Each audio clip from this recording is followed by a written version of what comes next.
సంజయ్ రెడ్డి గారు, మీరు చాలా సీనియర్ పెద్దలు. ఇప్పుడు గతంలో నాకు కూడా చాలా ఆశ్చర్యం. ఇప్పుడు రావు గారు లాంటి వాళ్ళతో చాలా సందర్భాల్లో మేము మాట్లాడాము.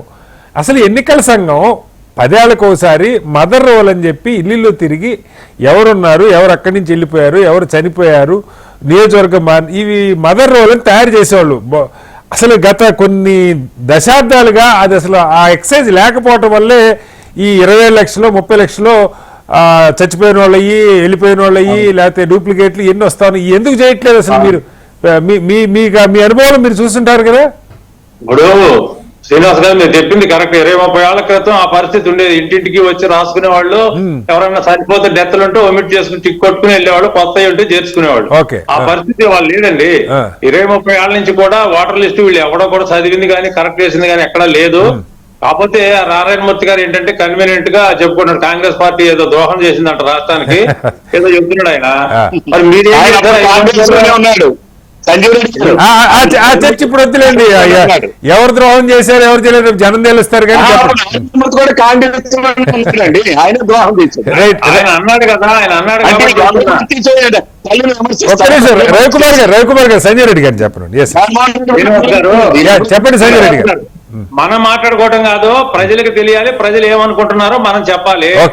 50% జగన్మోహన్ రెడ్డి, 40% ఉన్న చంద్రబాబు నాయుడు గారు, 5-6% తెలియని పవన్ కళ్యాణ్ గారు, 1% లేని బీజేపీ చుట్టూ ఎందుకు ప్రదక్షిణ చేస్తున్నారు చెప్పమనండి. ముందు దానికి సమాధానం చెప్పమనండి. ఏమండి చెప్పేవాడు ఏదో చెప్తే రాష్ట్ర ప్రభుత్వం సంబంధాలు తప్ప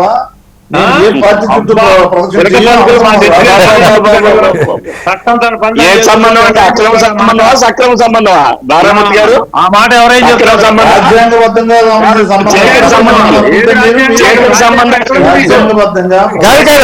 అది ఉండవల్లి గారు కాదు, సంజయ్ రెడ్డి గారు. ఉండవల్లి గారు క్లియర్ గా చెప్పారు కదా, బీజేపీ దేశంలో ఎక్కడా లేనంత బలంగా ఆంధ్రప్రదేశ్ లో ఉంది. 25కి 25 ఎమ్మెల్యేలు ఎంపీలు బీజేపీకి మద్దతు ఇచ్చే పరిస్థితి ఉందని చెప్పారు. దానికి చెప్పండి సమాధానం. అది అది రాజకీయం కానీ. సంజయ్ రెడ్డి గారు, ఇప్పుడు శ్రీనివాస్ గారు ఒక మాట ఆయన చెప్పండి.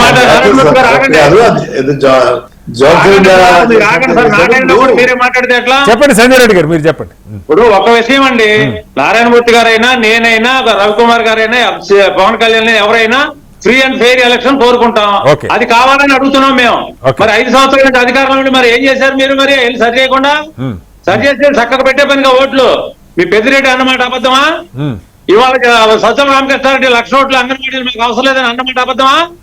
ఏది అబద్ధం? వీటిలో మా ఓట్లు వేరే అనలేదా? 1,00,000 ఓట్ల గురించి మాట్లాడలేదు, వాలంటీ ఓట్ల గురించి మాట్లాడలేదు. ఏమండి సార్, నేను కార్యక్రమాలు చేయకండి. సంజయ్ రెడ్డి గారు ఇక్కడ ఇప్పుడు ఎన్నికల సంఘం కోరుకుంటే, సంజయ్ రెడ్డి గారు ఎన్నికల సంఘం ఇంకా 15 రోజులు టైం ఉంది.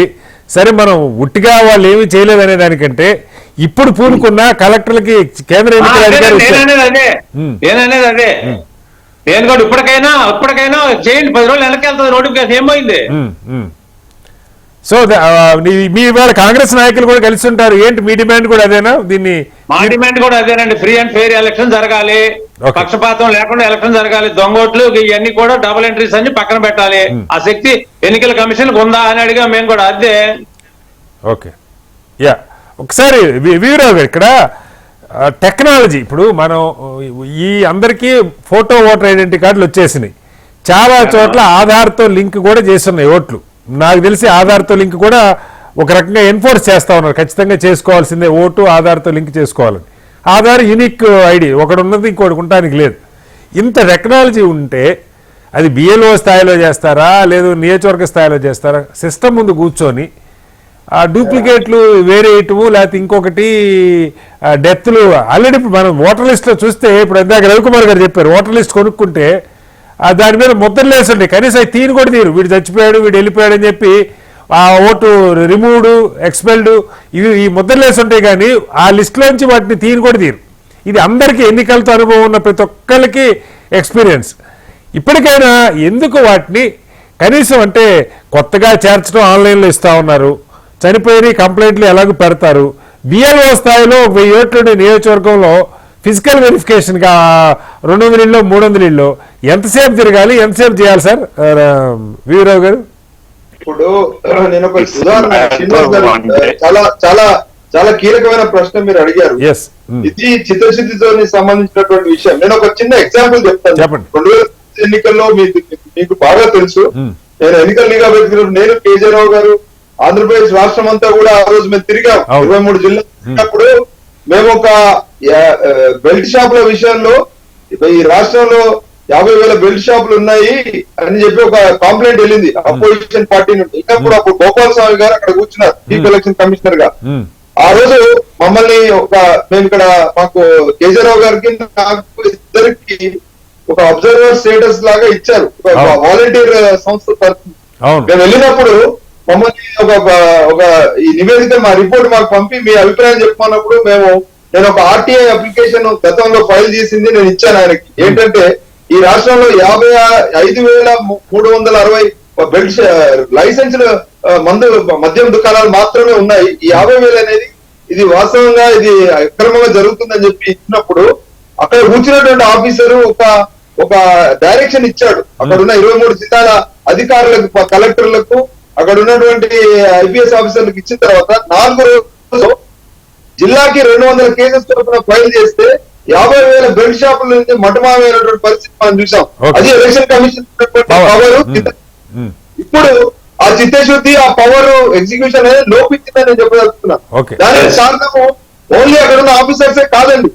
ఆ ఆఫీసర్స్ మీద రాజకీయ పార్టీల యొక్క ఇన్ఫ్లుయెన్స్ కావచ్చు, లేదా ఆ ఆఫీసర్స్ వాళ్ళ ఇన్ఫ్లుయెన్స్ లో ఇప్పుడు అక్కడ కూర్చున్నటువంటి రాజకీయ అధికారంలో రాజకీయ పార్టీ కావచ్చు, అపోజిషన్ పార్టీ కావచ్చు, ఇవాళ ఏ ఒక్క అధికారంలోకి వస్తున్న ఇక్కడ ఎన్నుకోబడినటువంటి పార్టీల వాళ్ళు కూడా ఆ పార్టీకి సంబంధించిన వాళ్ళని కాదు. ఇవాళ ఎలక్షన్ ముందు ఒక పార్టీలో ఉన్నారు, తెల్లవారు ఇంకో పార్టీ. ఇప్పుడు ఓవరాల్ గా చూసుకుంటే రావు గారు మీ వాయిస్ బ్రేక్ అవుతుంది, ఒకసారి అన్మ్యూట్ చేయండి.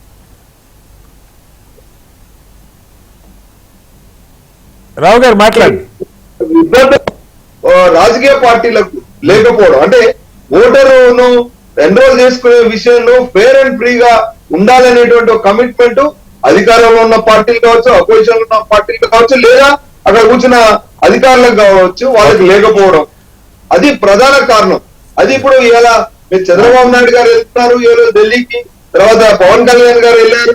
అయితే వాళ్ళు కంప్లైంట్ చేయగానే ఇమ్మీడియట్ గా రియాక్ట్ కావాల్సినటువంటి పూర్తి సిబ్బంది ఎవరి కోసం, ఎవరి కంట్రోల్ నిజంగా వాళ్ళకి చేయలేని బ్రహ్మ ప్రదార్థమే కాదు.